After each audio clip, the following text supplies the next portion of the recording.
Bismillahirrahmanirrahim. Alhamdulillahirabbil alamin wassalatu wassalamu ala sayyidina Muhammadin wa ala alihi wa sahbihi wa man tabi'ahum bi ihsanin ila yaumiddin. Subhanaka la ilma lana illa ma 'allamtana innaka antal alimul hakim. Rabbi shrah li sadri wa yassir li amri wahlul 'uqdatam min lisani yafqahu qawli. Amma ba'du fa bisanadil muttasil ila hujjatil islam Abi Hamid Muhammad ibn Muhammad al-Ghazali radhiyallahu anhu wa nafa'ana bihi wa bi ulumihi fid dharain amin.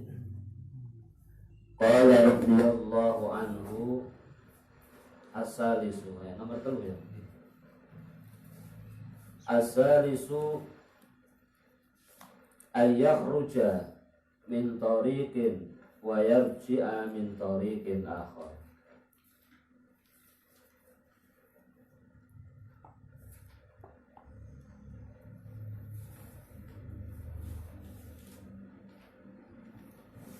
Termasuk kesunatane kanggone wong sing nekani salat Id.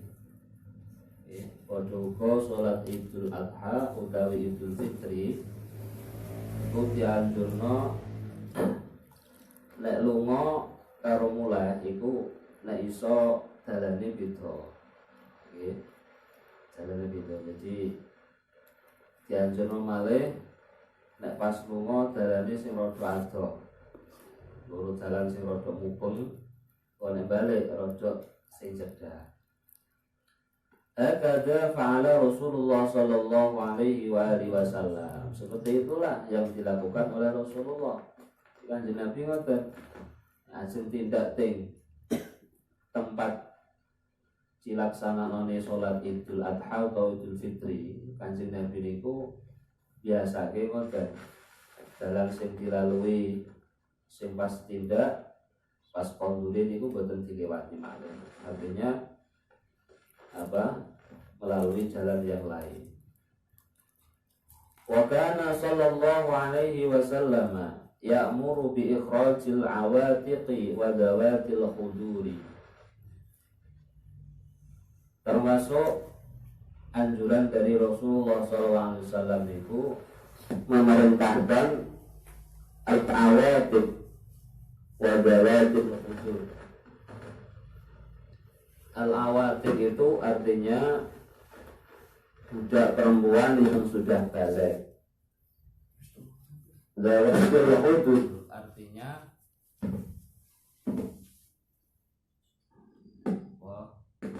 al-khudur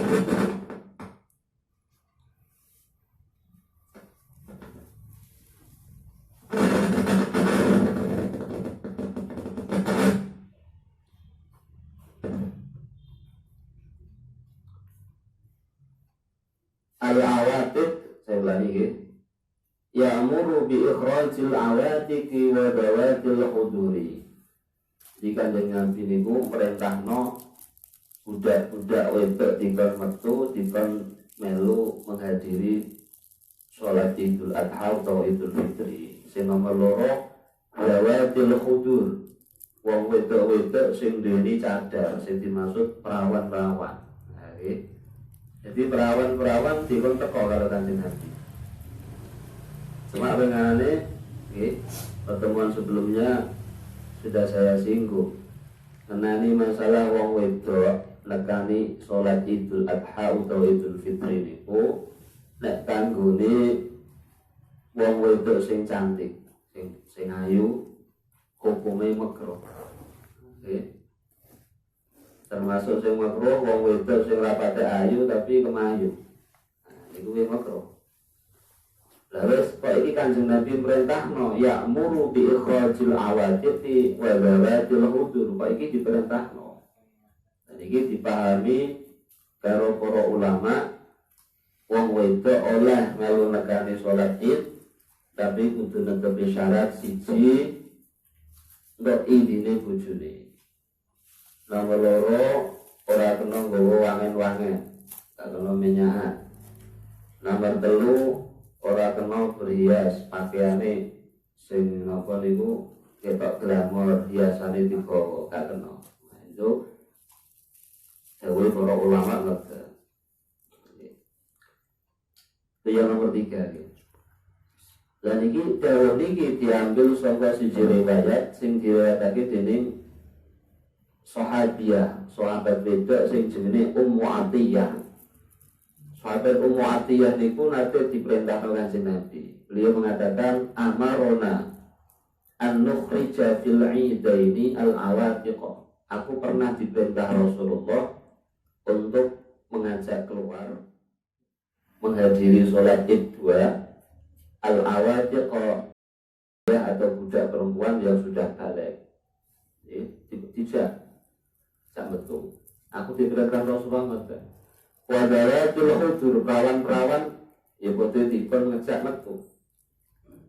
Wa amara al-huyyada ayyatazilna musallal muslimin.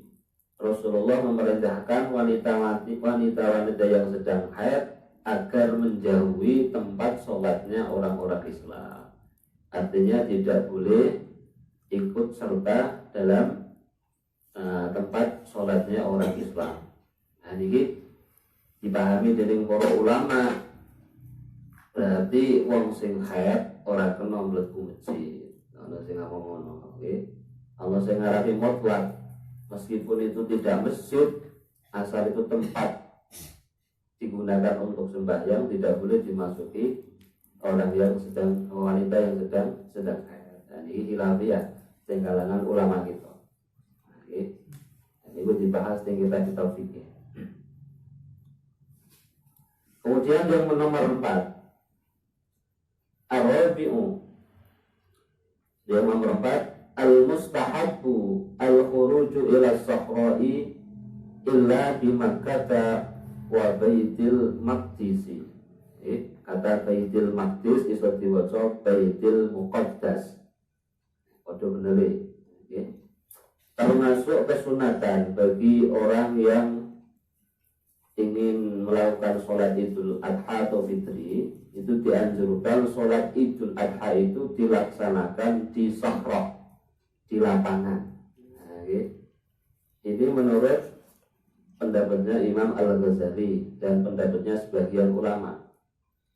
Tapi kalau menurut pendapat yang muktamad, pendapat yang kuat di kalangan mazhab kita Syafi'i, tetap dianjurno sholat Id itu dilaksanakan ning jero masjid.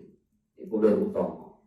Karena melihat tempat masjid niku tempat panggonan sing mulya. Nggih. Kejaba nek masjid wis ra muat, nembe lakoni ning liyane masjid, ning lapangan misalnya. Tapi memang ada sebagian ulama kita yang mengatakan bahwa sholat Idul Adha atau Idul Fitri itu utamanya dilakukan di lapangan, artinya tidak dalam masjid. Mulanya sampai ojo bingung dan ojo nyalah no. Kadang nek ana sholat itu kan wakil nggih, ana sing ning masjid, ana sing ning lapangan. Itu semuanya punya dasar. Karena ada ulama yang mengatakan sholat Idul Adha dan Idul Fitri itu baiknya dilakukan di lapangan, di sahra, bukan di masjid. Itu menurut sebagian ulama. Tapi kalau menurut madhab kita Syafi'i, menurut pendapat yang muktamad, tetap utamanya itu di dalam masjid. Selama masih muat. Nah, wis ra muat, nembe teng lapangan. Nah, ini anehnya Imam Ghazali ini pun lebih sepakat kepada pendapat yang mengatakan bahwa sholat Idul Adha atau Idul Fitri itu baiknya, sunnahnya dilakukan di sahra, di lapangan. Padahal Imam Ghazali ini madhabnya Syafi'i. Nah, itu biasa-biasa mawon. Tapi menurut Al-Ghazali ada pengecualian illa bi Makkah wa Baitil Muqaddas atau Baitil Maqdis. Kecuali sholat Id itu dilakukan di Mekah dan di Baitil Muqaddas.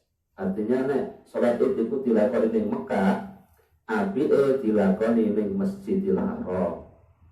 Nek ning Palestina, apike dilakoni ning Masjid Baitil Maqdis atau Baitil Muqaddas. Nah itu nek cara Al-Ghazali. Lah kaya ngopo kok Mekah karo Baitul Muqaddas diutamakno? Wa fi riwayatin termasuk Madinah. Soalnya wonten siji dawuh Rasulullah sallallahu alaihi wasallam dawuh, fadlus sholati fil masjidil harami ala ghairihi mi'atu alfi sholatin. Keutamaan sholat di Masjidil Haram dibandingkan dengan sholat di selain Masjidil Haram itu bandingannya mi'atu alfi sholatin, 100.000 sholatan. Artinya sampai sholat di Masjidil Haram sa'arakaat itu sholat di masjid gini itu bandingannya 1 banding 100.000. Makanya nek pengen golek pahala sing wakeh niku sering-sering ning Masjidil Haram. Mulane kadang wong Indonesia iku kupile kansi karo umroh. Karena maca hadis iki mungkin nggih. Ibadah ning kono sak rakaat padha karo ning kene 100.000 rakaat. Wa fi masjid hadza Rasulullah terus hadis wau. Wa fi masjid hadza alfu salatin. Di dalam masjidku ini, yaitu Masjid Madinah, Masjid Nabawi, alfu sholatin bandingannya itu 1.000 sholat. Jadi sampean sholat di Masjid Nabawi 1 rakaat. Itu dibandingkan kalau sholatnya gini itu 1 banding 1.000. Terus saya nomor 3, wafi Masjid Baitul Maqdis 500 sholatin. Sholat di dalam Masjid Baitul Muqaddas atau Baitul Maqdis 500 sholatan. Artinya 1 banding 500 sholatan. Sampai sholat di Baitul Maqdis sak rakaat bandingan karo kene 1 banding 500. Makanya 3 tempat niku, 3 masjid niku niku masjid sing paling utama kanggo ibadah. Sing nomor 1 Masjid Budi Masjidil Haram. Itu nomor bandingannya 100.000. Nah, Masjid Nabawi 1.000. Kalau Masjid Baitul Maqdis 500. Nah, makanya menurut Al-Ghazali kecuali di 3 tempat itu, kalau di Ihya di 2, tapi waktu diwaratin 3. Kecuali di 2 tempat itu atau 3 tempat itu dianjurkan melakukan sholat Id di dalam masjid, karena masjid itu utama kanggo ibadah. Selain di masjid itu dianjurkan sholat di sahra, di ora-ora yang lapangan menurut Al-Ghazali. Tapi sekali lagi menurut pendapat dari madhab Syafi'i sendiri, menurut pendapat yang kuat tetap dianjurkan dilakukan di dalam masjid karena melihat tempatnya di masjid itu panggonan sing luwih utama. Wa in kana yaumu matrin fala ba'sa bi sholati fil masjid. Ketika hari itu, hari Id, ternyata sedang hujan, tidak apa-apa melakukan sholat di dalam masjid. Jadi menurut Imam Al-Ghazali, karena beliau meyakini bahwa sholat Id itu sunnahnya dilakukan di lapangan, tidak di dalam masjid. Kecuali ketika musim hujan, pas wayah hujan, orang pokolah sholat di masjid. Jadi Imam Al-Ghazali. Wa yajuzu fi yaumi sahwi ay ya'mura al-imamu rajulan yusalli bil du'afati fil masjid. Ketika musim hujan boleh-boleh mawon oleh-oleh wae seorang imam sholat niku perintah wong siji kon ngimami wong sing napa niku lagi berhalangan, wong sing dhaif di dalam masjid. Wa yakhruja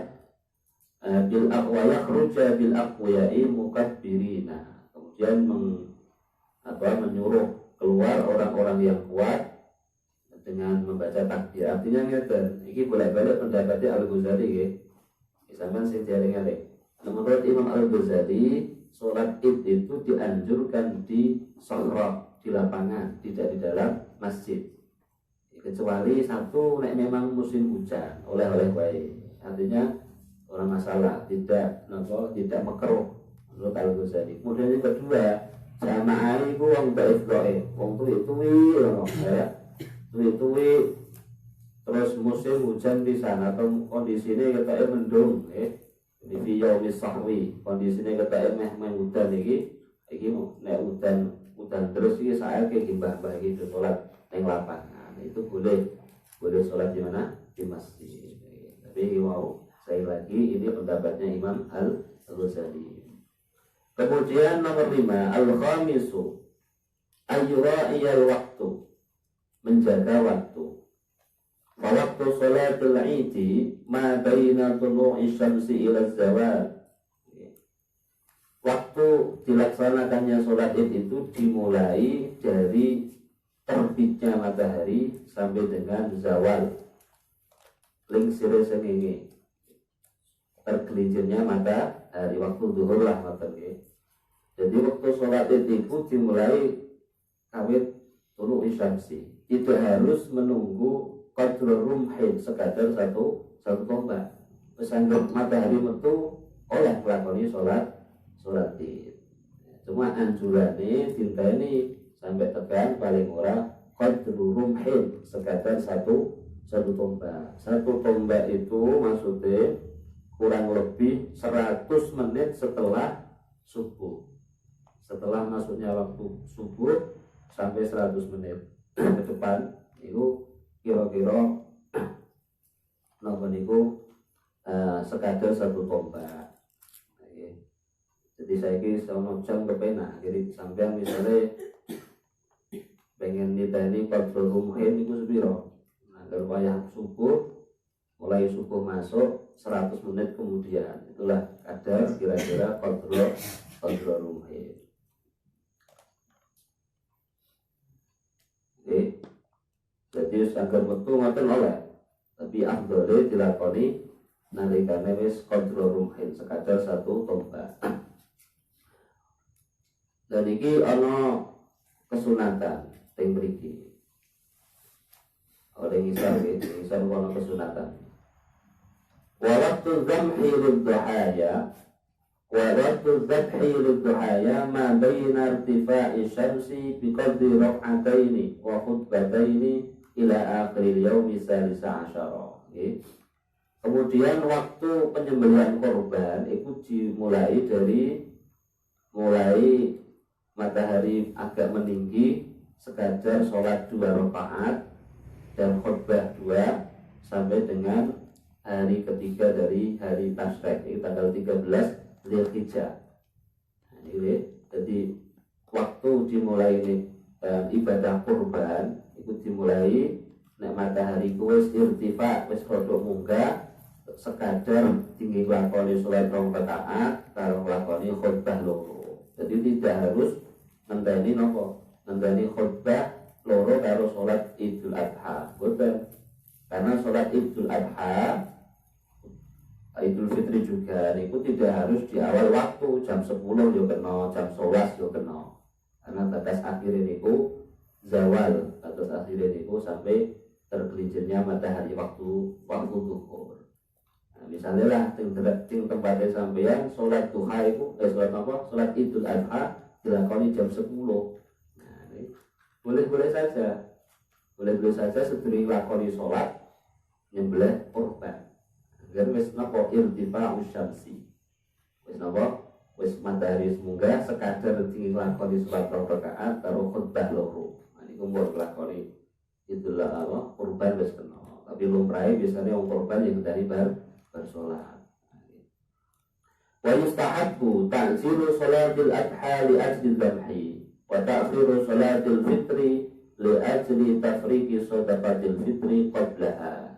Disunahkan ketika sholat Idul Adha itu disunahkan untuk takjil. Takjil itu dipen-cepet-cepet, ojo terlalu kawanan. Tapi nek sholat Idul Fitri dianjurno dirodok awan sithik. Ya dipadakno. Lalu alasannya nopo nek sholat Idul Adha kok dikon rodok cepet li ajli dzabhi, supaya nopo waktu penyembelihan korban niku rodok akeh, rodok longgar. Nggih, lalu dikon cepet. Tapi nek Idul Fitri kenapa kok dikon ngerekno supaya nopo? Supaya li ajli tafriqi shadaqatil fitri qablaha, supaya iso nyerahno sedekah fitri, zakat fitri sedurunge sholat. Nah, karena batas zakat fitri niku sedurunge dilakoni sholat Idul Fitri. Mulane apike niku dirodok awan sithik. Bisa sampai nek dadi imam, dadi kiai ning omah ngono nggih. Jadi namanya sholat Idul Adha rodo dikasihi, menawa Idul Fitri rodo diawani sithik. Hadhihi sunnatu Rasulillah sallallahu alaihi wasallam. Inilah sunnahnya Rasulullah. Jadi kan Nabi ini dari ngoten. Sholat Idul Adha niku rodo kasih, sholat Idul Fitri rodo awal. As-sadisu yang nomor 6, sunatane atau yang berkaitan dengan sholat Idul Adha dan Idul Fitri, fi kaifiyatis sholati, menjelaskan tentang tata cara sholat Idul Adha dan Idul Fitri.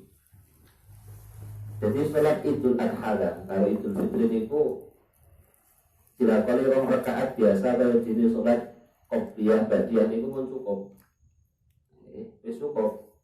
Cuma afdhole di ana takbir niku. Takbir pertama di rakaat pertama takbir ana ping 7.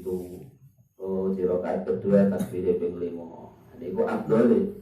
Misal sampean sholat 2 rakaat biasa kaya dene sholat ba'diyah ngoten niku kenging-kenging mawon untuk kesunatane. Nah, mulane nalikane imam sholat Id niku kok lali maca takbir, wis kedarung maca Fatihah, mboten kenging ngulangi takbir. Saya tak boten sah-sah mawon. Niku afdholiyah. Sunnah niku. Jadi kaidah niku nek kapan awake dhewe nglakoni kesunatan sakdene salat, wis kedarung nglakoni rukun, sunah niku pun gugur. Artinya tidak boleh mengulang kesunatan tadi. Nggih, ngoten. Lane kadang niku ana sing ra paham. Pernah kejadian ning suatu tempat langsung dikon batal to. Ana makmum sing boten paham, imame kon batal karena boten apa? Imame lali maca takbir. Boten napa-napa. Ora usah maca takbir ping 7 ping 5 ora apa-apa kok. Nah, niku sempurnanya sholat itu seperti itu. Dan tata cara sing sempurna lagi pun fal yakhruj an-nasu mukabbirina fit tariqi. Jadi awali dari keluar dari rumah iku mukabbirina fit tariq, membaca takbir di sepanjang jalan. Wah, menuju ke masjid itu maca takbir bareng-bareng. Allahu akbar, Allahu akbar, Allahu akbar. La ilaha illallah, wallahu akbar. Allahu akbar walillahil hamd. Surame itu. Jadi perjalanan dari rumah menuju ke masjid maca takbir. Wa idza talagal imamul musalla lam yajlis wa lam yatanaffal. Walun nasi atanafulu. Ketika seorang imam sudah sampai ke tempat sholat al-musalla, tempat didirikannya sholat Id. Nah ini balik yang dawai Imam Al-Ghazali tadi. Kenapa beliau tidak menyebut kata al-masjid? Karena beliau meyakini bahwa kesunatan sholat Id itu dilakukan di musalla, di tempat selain masjid. Musalla itu bisa lapangan, bisa rumah, bisa gedung, asal tidak masjid. Itu al-musalla. Menurut Imam Al-Ghazali memang sunnahnya sholat Id itu dilakukan di musalla, artinya di tempat selain masjid. Terus nek kanggone imam iku tekan musalla, tempat bersolat Id, lam yajlis wa lam yatanafal. Ora usah nunggu, ora usah nglakoni sholat sunnah. Wal nasi atanafulu, bagi makmum-makmumnya boleh melakukan sholat sunnah. Dan ini menurut pendapat madhab Syafi'i.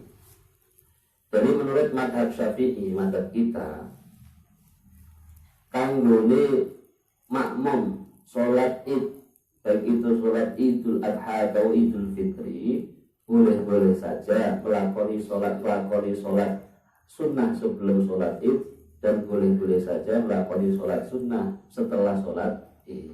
Kanggone sinten? Makmum. Nah, kanggone imam boten dianjurno sholat sebelum melakukan sholat Id. Dan ini ketentuan ini baik itu ting masjid utawi ting lapangan atau ning gedung atau selain di masjid lah ngoten. Ini khusus kanggo imam. Ini menurut mazhab Syafi'i. Khusus kanggo imam sholat Id boten dianjurno sholat sunnah sedurunge nglakoni salat Id. Baik itu salat tahiyatul masjid. Nggih. Ini besok sampe dadi kiai imami salat Id iku teko ning masjid boten dianjurno salat sunnah. Nah, imam teko iku langsung ditindakno salate. Nek kan gone makmum disunahno. Boten disunahno, diperbolehkan nggih. Sale salat napa niku nek disunahno nek teng masjid berarti tahiyatul masjid. Teng lapangan boleh-boleh saja. Nah, itu khusus kanggo imam iku boten dianjurno. Makanya di sini mengatakan wa idza talagal imamul musalla lam yajlis. Tidak usah duduk walam yatanaffal. Tidak usah melakukan tanaful salat sunnah. Walin nasi at-tanaful, bagi masyarakat, bagi makmum boleh melakukan ibadah sholat sunnah sebelum sholat Id. Ini menurut pendapatnya Imam Syafi'i atau madzhab kita Syafi'i. Jadi masalah khilafiyah kita coba sithik lagi ini jelas nonton kitab Syarah Ihya. Nah, menurut pendapatnya Imam Abu Hanifah, la yatanaffalu qablaha wa yatanaffalu insya'a ba'daha. Jadi orang dianjurno sholat sebelum sholat Id, baik itu kanggo imam atau makmum. Tapi nek setelah sholat Id boleh-boleh saja. Ini pendapat Imam Abu Hanifah. Boleh-boleh saja, baik itu kanggo imam atau makmum, baik itu di masjid maupun di lapangan. Itu menurut pendapat Imam Abu Hanifah. Dan cara Imam Malik, in kanat as-salatu fil musalla fa innahu la yatanaffalu qablaha wa la ba'daha sawa'un akana imaman aw makmuman. Ketika sholat Id itu dilakukan di musalla, artinya di tempat selain masjid, baik itu bagi imam maupun makmum tidak dianjurkan melakukan sholat sunnah, baik itu sebelum sholat Id maupun sesudah sholat Id. Niki nek teng musalla boten di masjid. Menurut madhab Maliki, menurut Imam Malik, nek sholat itu dilakoni di lapangan, baik itu kanggo imam atau makmum, tidak dianjurkan melakukan sholat sunnah sebelum sholat Id dan sesudah sholat Id. Wa ikana fil masjid, ketika di masjid, fahumu wa ikana fil masjid, falahu riwayatani, ada dua riwayat. Riwayat yang pertama al-man'u min dzalik, kama fil musalla, tidak dianjurkan, dilarang. Pendapat yang kedua, ayatanafala fil masjid qabla al-julus wa ba'da salat ila fil musalla. Ini pendapat yang kedua, dianjurno salat tahiyatul masjid. Setelah salat Id boleh melakukan salat sunnah. Ini menurut pendapatnya Imam Malik. Jadi nek cara Imam Malik niku nek salat Id dilakoni ning masjid, iku sedurunge salat Id oleh nglakoni salat tahiyatul masjid, badhe salat Id oleh nglakoni salat sunnah. Boleh-boleh saja. Tapi nek dilakoni ning lapangan misalnya, ora dianjurno nglakoni salat sedurunge salat Id lan setelah salat Id.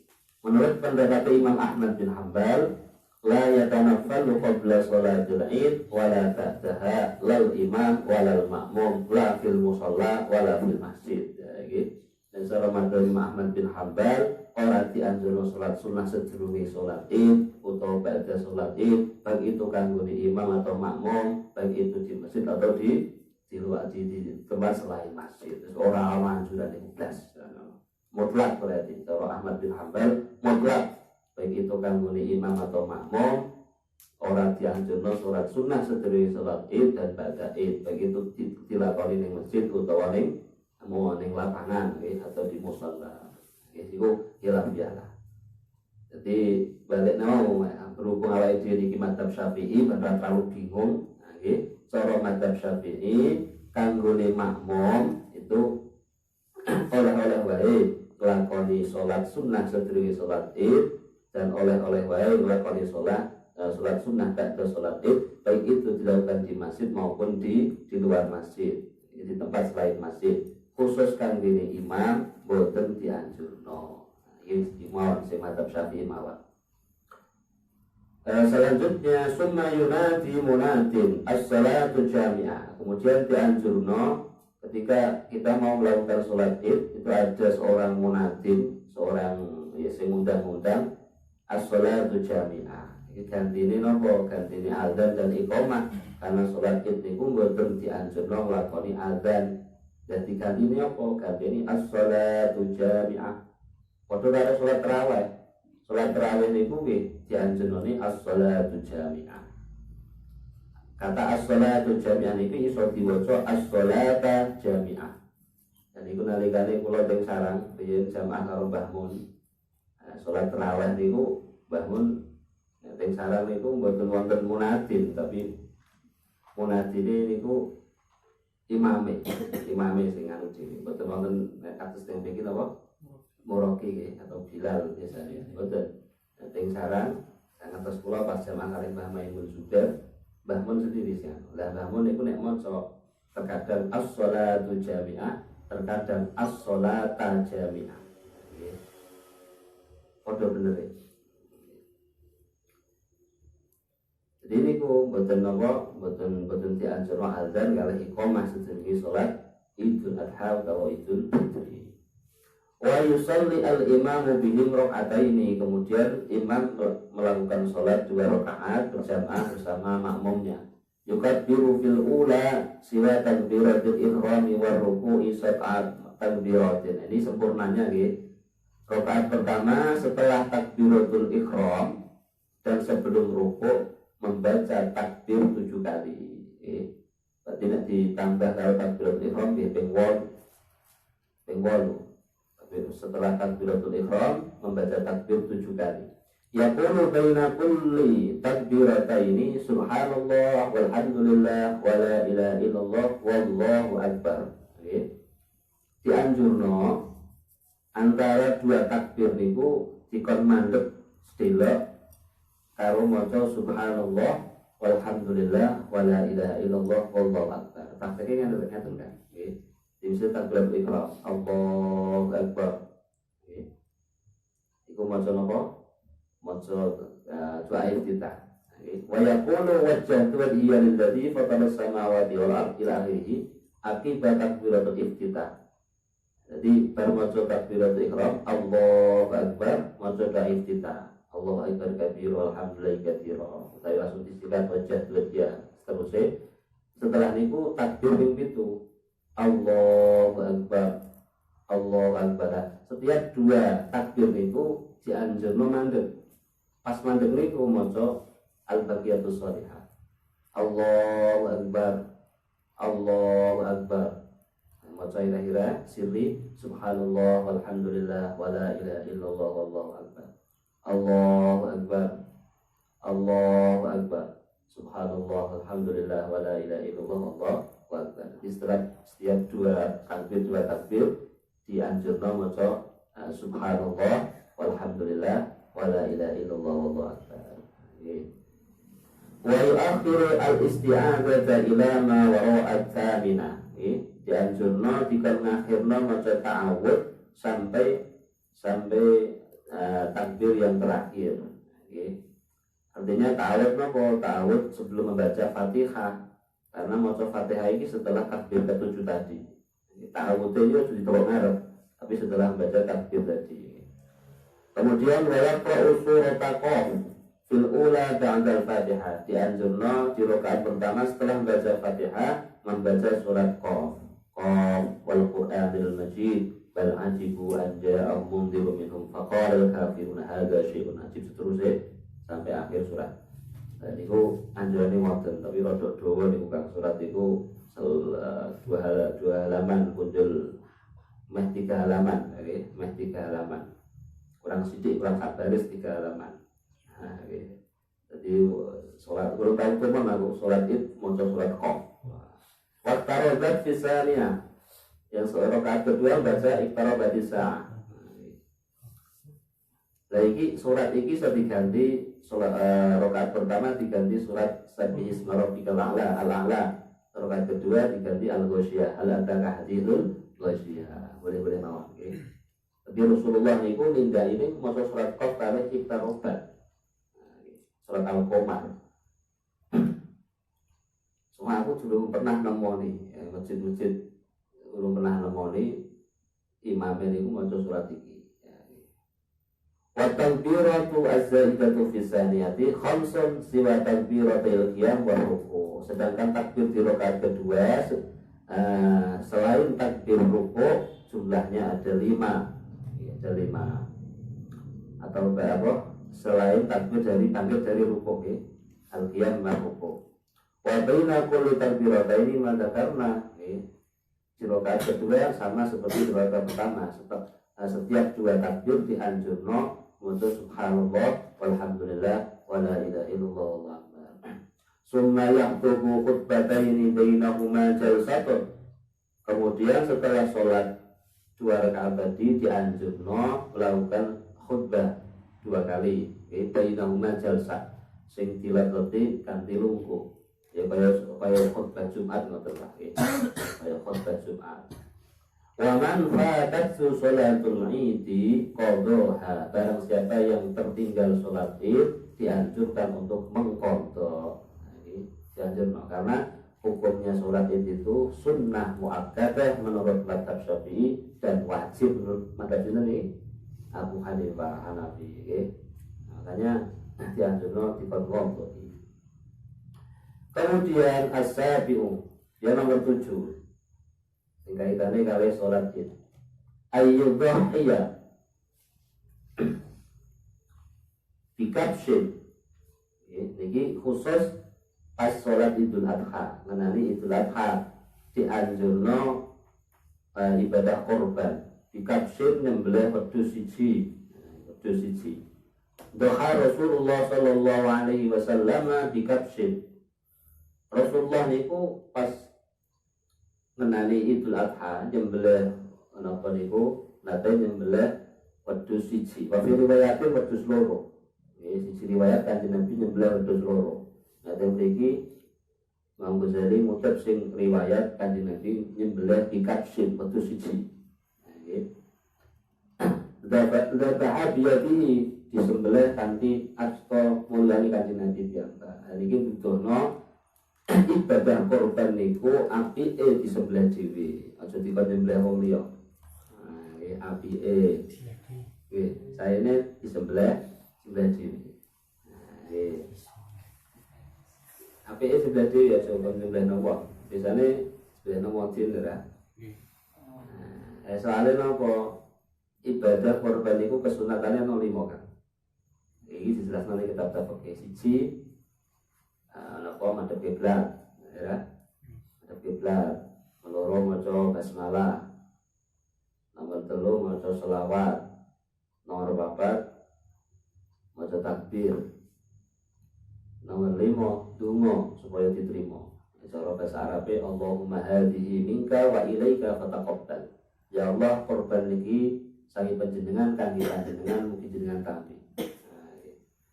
Lima saya ulang lagi ini kesunatane kangge wong sing nyembelih kurban. Siji napa madhep kiblat, nomor 2 baca basmalah, nomor 3 sholawat.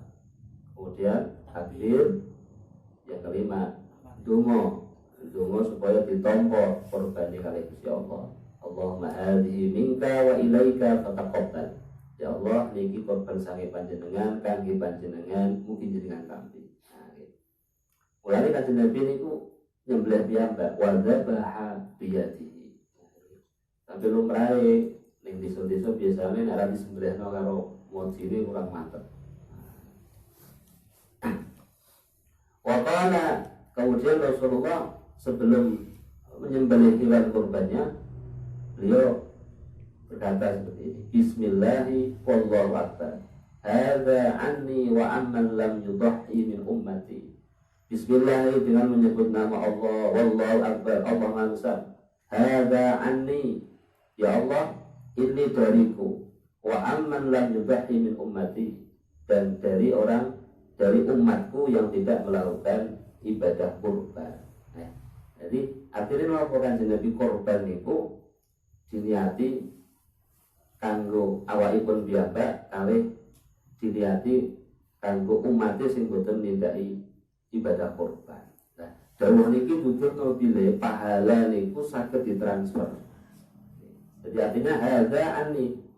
Niki pahala korban iki kangge kula, saking kula.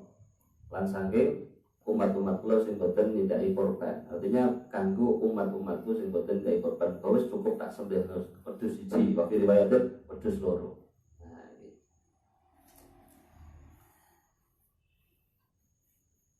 Niki dawuh niki dudono bilih amal ibadah sing metu ganjarane atau ringkese ganjaran niku iso ditransfer. Ganjaran niku iso ditransfer. Lah nek teng mriki Kanjeng Nabi nyembelih wedhus, tapi nek cara teng madzhab kita utamane korban niku pertama nyembelih unta. Iki sing paling abdal siji napa nyembelih unta. Unta niku saiki ceritane paling murah kisaran 30 juta. 30-35 itu kisaran itu.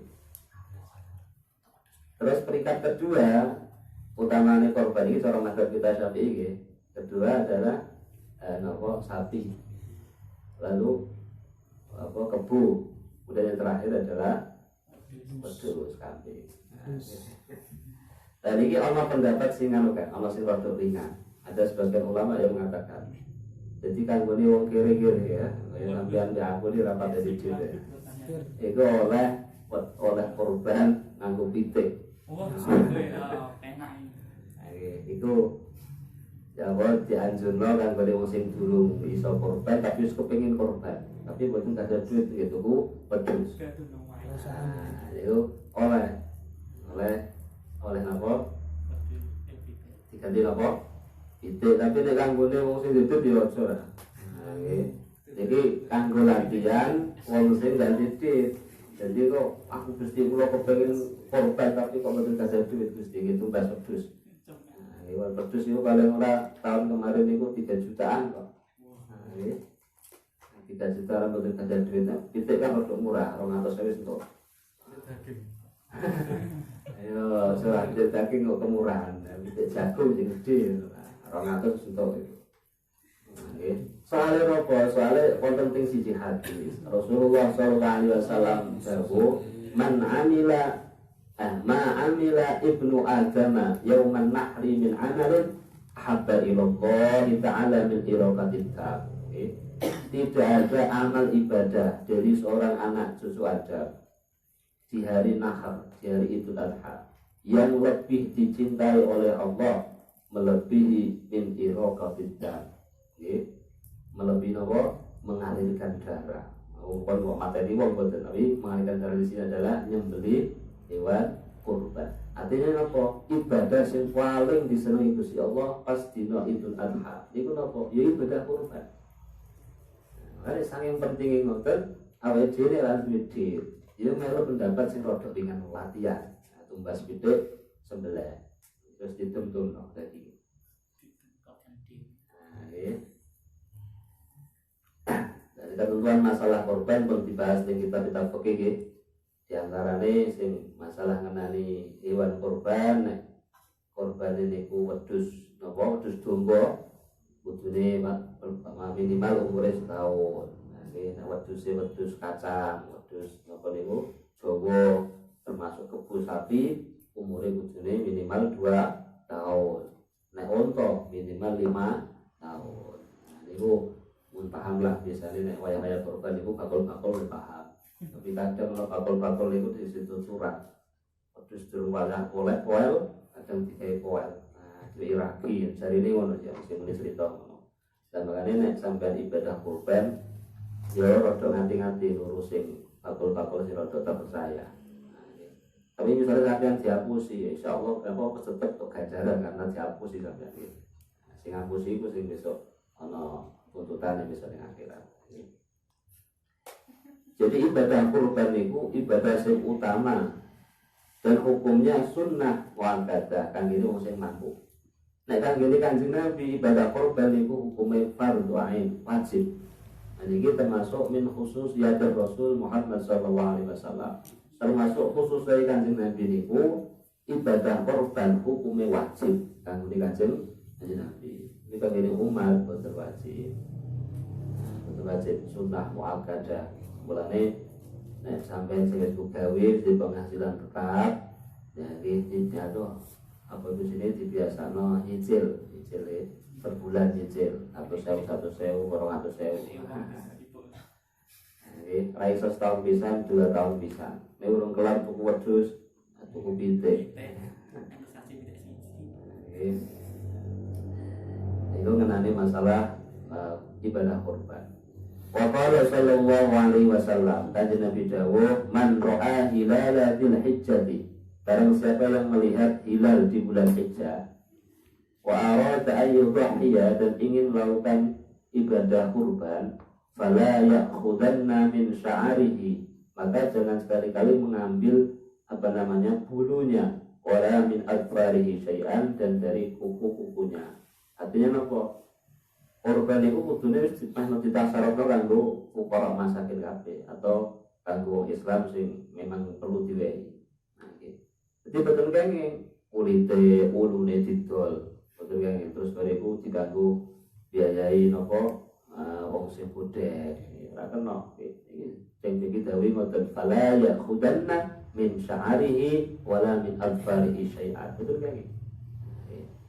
Lembaga nek sampean korban iku sing sembodo itu korban dari iku titip duit kanggo nyangoni sing budek-budek. Nah, bayanganane tahun kemarin aku titip wong ibadah korban di ngoten tuku wedhus dari iku titip duit sekian rupiah ya 100.000 dikon ngedumno wong sing budek. Jadi daging niku mboten kono sing didol, murni ditasarufno kabeh. Lah kanggone wong sing korban niku dianjurno ngincipi daging sithik. Hukume sunnah. Nggih. Kanjeng Nabi nindaki ngoten. Lah Kanjeng Nabi niku biasane tiap kali korban sing dijipuk niku kabidi. Kabid niku napa? Jeruan ati. Nggih. Jadi kenapa dianjurno kan jipuk? Karena kanggo tabarukan. Karena daging korban itu daging yang berkah. Lalu wong sing korban selama korbannya tidak korban nazar, ya, nek korban nazar betul kayak haram. Nek korbannya itu korban sunnah, kanggo wong sing korban dianjurno njipuk sithik. Nek bahasane teng kitab niku lukmatan au lukmata ini, samplokan. Iki njipuk atine gitu. Nah, ya, nek kanjeng Nabi bisane njipuk napa? Atine. Atine kan ora kotak berkah, ala berkah. Soalnya nampak ana pendapat sing ngarani ngincipi sithik iku mau kanggo wong sing korban hukumnya wajib. Menurut madzhab lain, kalau madzhab Syafi'i itu hanya hukumnya sunnah. Lan nek sampean korban njipuk sithik, bocaki sithik atau napa atine. Kanggo napa? Tabarukan niru Kanjeng Nabi Muhammad sallallahu alaihi wasallam. Qala Abu Ayyub Al-Ansari Abu Ayyub Al-Ansari dawuhna kana ar-rajulu yudhi ala ahdi Rasulillah sallallahu alaihi wasallam bisyati an ahli baitihi fayakuluna wa yut'imuna. Pernah kejadian niki riwayat saka Abu Ayyub Al-Ansari. Pernah ana kejadian di zaman Rasulullah sallallahu alaihi wasallam ada seorang laki-laki korban wedhus siji diniati kok kanggo sak omah. Oh nggih. Mulane niki ana sing ngarani wedhus siji kanggo sak omah oleh. Tapi kalau menurut badan kita tidak boleh wedhus siji kan wong siji. Nah, misalnya kebun sapi untuk maksimal wong pinten? Wong 7. Nah, maksimal wong 7. Dan ini wong kan riwayat sing arani wonten pernah kejadian di zaman Rasulullah ada seorang laki-laki korbannya wedhus siji an ahli baiti. Ini arti kanggo wong sak omah. Dan tapi pendapat ini tidak diterima di kalangan Syafi'iyah secara umum. Okay? Artinya nek cara madzhab kita Syafi'i wedhus siji kanggo siji, kebun sapi untuk kanggo wong 7. Walahu ay ya'kula min adh-dhahiyah ba'da salati ayyamin fama fawqa. Bagi orang yang menerima daging kurban itu boleh memakannya meskipun setelah 3 hari dari hari tasyrik artinya gitu. Ya oleh wae mesti dihae. Maksudnya daging korban iku ora kudu dipangan pas sakjerone dina tasyrik. Setelah tasyrik ya malah biasanya dadi apa? Coba dimaklum hari es ya. Para dan fi rukhsatu ba'da nahi anhu. Tapi dulu pernah dilarang. Menurut dilarang berarti makan daging kurban itu jangan sampai melebihi hari tasreh. Tapi larangan itu sudah dihapus, sudah dinasakh. Wa qala Sufyan Ats-Tsauri radhiyallahu anhu, Imam Sufyan Ats-Tsauri dawuhna, yustahabbu ay yusalliya ba'da Idul Fitri isnatai asyrata raka'atan wa ba'da Idul Adha sitta raka'atin. Sufyan Ats-Tsauri ini salah satu mujtahid, tapi madhabnya pun punah. Sufyan Ats-Tsauri ini salah satu 10 madhab. Jadi madhab itu jumlahnya 10. Tapi sing masih sing ijeh sampai saat ini ana pengikut wakil niku 4 madhab niku. Termasuk Sufyan Ats-Tsauri ini adalah salah satu madhab mujtahid mutlak, tapi madhab beliau pun punah, betul saged diikuti. Beliau mengatakan ngeten, disunnahno kanggone wong sing nglakoni salat Id, nek salat Idul Fitri setelah nglakoni salat Idul Fitri niku dianjurno salat 12 rakaat salat sunnah mutlaqah. Kalau setelah salat Idul Adha dianjurno salat 6 rakaat salat sunnah mutlaqah. Ini menurut pendapat Imam Sufyan Ats-Tsauri, itu hukumnya sunnah. Saya ulangi lagi setelah sholat Idul Fitri, setelah Idul Fitri disunnahno sholat 12 rakaat sholat sunnah mutlaqah. Setelah sholat Idul Adha disunnahno sholat 6 rakaat sholat sunnah mutlaqah. Wa qala, kemudian beliau berkata, huwa minas sunnati, ini termasuk sunnahnya Rasulullah sallallahu alaihi wasallam. Makanya kalau dawa kados ngeten nggih, ya kala-kala lah nggih, kala-kala kita nglakoni. Itu sampai pas krungu dawuh ngeten blas tak dilakoni. Sapa ngerti pas lakoni ngono untuk ridhani Allah Subhanahu wa taala. Mugi-mugi hasil kita pada malam hari ini wonten berkah manfaatipun. Amin Allahumma amin. Asaniyatu at-tarawih. Minggu depan insyaallah kita bahas tentang salat tarawih. Wallahu a'lam bishawab.